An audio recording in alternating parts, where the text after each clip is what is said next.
شروع اللہ کے نام سے جو بڑا مہربان نہایت رحم والا ہے۔ تمام دیکھنے اور سننے والے دوستوں کو السلام علیکم۔ دوستو، سلطان نور الدین ایک عابد شب بیدار تھا۔ وہ ایک عظیم الشان سلطنت کا فرمانروا ہونے کے باوجود ایسا مرد درویش تھا کہ جس کی راتیں مسلح پر گزرتی تھی اور دن میدان جہاد میں۔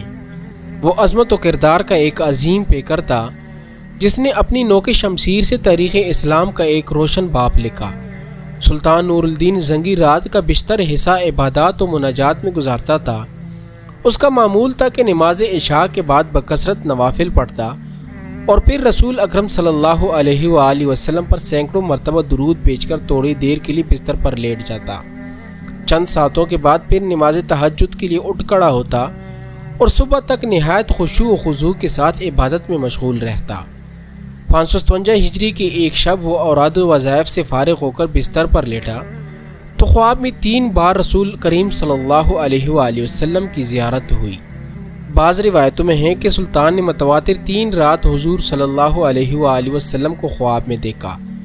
ہر مرتبہ 2 آدمیوں کی طرف اشارہ کرتے ہوئے حضور صلی اللہ علیہ وآلہ وسلم نے فرمایا کہ نور الدین، یہ آدمی مجھے ستا رہے ہیں، ان کا شرکائے استحصال کر۔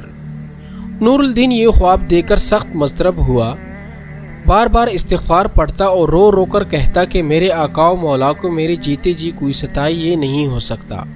میری جان، مال، آل و اولاد سب آقائے مدنی پر نثار ہے۔ خدا اس دن کے لیے نور الدین کو زندہ نہ رکھے کہ حضور صلی اللہ علیہ وآلہ وسلم غلام کو یاد فرمائے اور وہ دمشق میں آرام سے بیٹھا رہے۔ سلطان نور الدین بے چین ہو گیا اور اسے یقین ہو گیا کہ مدینہ منورہ میں ضرور کوئی ایسا نشدنی واقعہ ہوا ہے جس سے سرور کونین کی روح اقدس کو تکلیف پہنچی ہے۔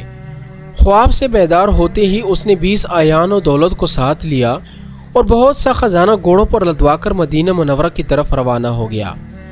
اہل دمشق سلطان کی یکا یک عزم سفر ہونے سے بہت حیران ہوئے، لیکن کسی کو معلوم نہ تھا کہ اصل بات کیا ہے۔ دمشق سے مدینہ منورہ پہنچنے میں عام طور پر 20-25 دن لگتے تھے، لیکن سلطان نے یہ فاصلہ نہایت تیز رفتاری کے ساتھ طے کیا اور 16ویں دن مدینہ منورہ جا پہنچا۔ اہل مدینہ اس کی اچانک آمد پر حیران رہ گئے۔ سلطان نے آتے ہی شہر میں آنے جانے کے دروازے بند کر دیے، پھر منادی کرا دی کہ آج تمام اہل مدینہ اس کے ساتھ کھانا کھائیں۔ تمام اہل مدینہ نے نہایت خوشی سے سلطان کی دعوت قبول کی۔ اس طرح مدینہ منورہ کے تمام لوگ سلطان کی نظر سے گزر گئے، لیکن ان میں وہ آدمی نہیں تھے جن کی شکلیں اسے خواب میں دکھائی گئی تھی۔ سلطان نے اکابر شہر سے پوچھا کہ کوئی ایسا شخص تو باقی نہیں رہا جو کسی وجہ سے دعوت میں شریک نہ ہو سکا ہو۔ انہوں نے عرض کی کہ اہل مدینہ میں سے تو کوئی شخص ایسا نہیں رہا جو دعوت میں شریک نہ ہوا ہو، البتہ 2 خدا رسیدہ مغربی جو مدت سے یہاں مقیم ہیں وہ نہیں آئے۔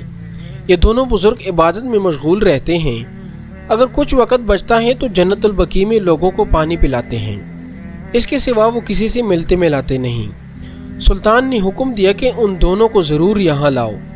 جب وہ دونوں سلطان کے سامنے حاضر کیے گئے تو اس نے ایک نظر میں پہچان لیا کہ یہ وہی 2 آدمی ہیں جو اسے خواب میں دکھائے گئے تھے۔ انہیں دیکھ کر سلطان کا خون کھول اٹھا، لیکن تحقیق حال ضروری تھی کیونکہ ان کا لباس زاہدانہ اور شکل و صورت مومنوں کی تھی۔ سلطان نے ان دونوں سے پوچھا کہ تم دونوں یہاں کہاں رہتے ہو؟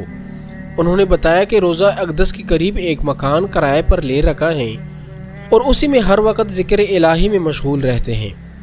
سلطان نے ان دونوں کو وہی اپنے آدمیوں کی نگرانی میں چھوڑا اور خود اکابر شہر کے ہمراہ اس مکان میں جا پہنچا۔ یہ ایک چھوٹا سا مکان تھا جس میں نہایت مختصر سامان مکینوں کے زاہدانہ زندگی کی شہادت دے رہا تھا۔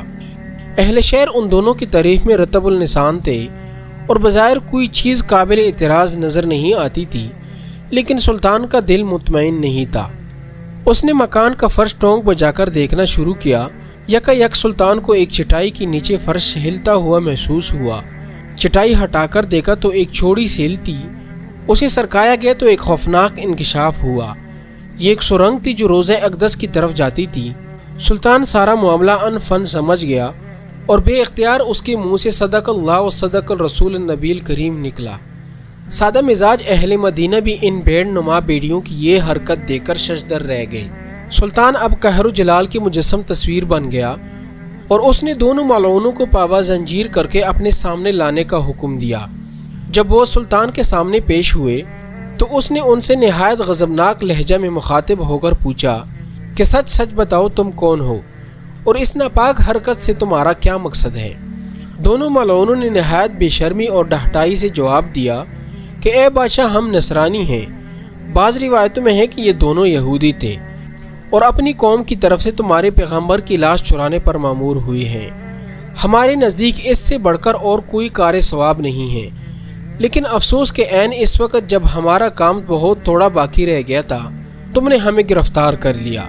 ایک روایت میں ہے کہ یہ سرنگ حضرت عمر رضی اللہ تعالی عنہ کی جسد مبارک تک پہنچ چکی تھی، یہاں تک کہ ان کا ایک پاؤں ننگا ہو گیا تھا۔ سلطان کا پیمانہ زبر لبریز ہو گیا۔ اس نے تلوار کھینچ کر ان دونوں بدبختوں کی گردنیں اڑا دی اور ان کی لاشیں بھڑکتی ہوئی آگ کے الاؤ میں ڈلوا دی۔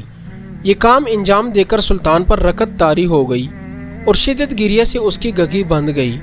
وہ مدینہ منورہ کی گلیوں میں روتا گھومتا اور کہتا تھا، ذہن نصیب کی اس خدمت کے لیے حضور صلی اللہ علیہ وآلہ وسلم نے اس غلام کا انتخاب فرمایا۔ جب ذرا قرار آیا تو سلطان نے حکم دیا کہ روز نبی صلی اللہ علیہ وآلہ وسلم کے گرد ایک گہری خندق کودی جائے اور اسے پگھلے ہوئے سیسے سے پاٹ دیا جائے۔ سلطان کے حکم کی تعمیل میں روز اطہر کی چاروں طرف اتنی گہری خندق کودی گئی کہ زمین سے پانی نکل آیا۔ اس کے بعد اس میں سیسا بھر دیا گیا تاکہ زمانہ کی دستبرد سے ہر طرف محفوظ رہے۔ یہ سیسے کی دیوار روز اقدس کی گرد آج بھی موجود ہیں اور انشاءاللہ ابد تک قائم رہے گی۔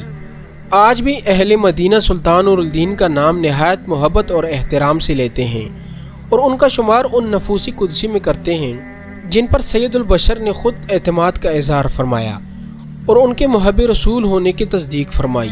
یہ رتبہ بلند ملا جس کو مل گیا۔ تو دوستو، اللہ کی محبت کی طرح اللہ کے نبی صلی اللہ علیہ وآلہ وسلم کی محبت بھی ایک عظیم دولت ہے۔ عشق رسالت جسے مل گیا وہ دنیا اور آخرت میں کامیاب ہو گیا۔ ہمیں بھی چاہیے کہ اپنے دل میں دنیا کے ہر چیز سے زیادہ اپنے اللہ کی محبت رکھے۔ آمین ثم آمین۔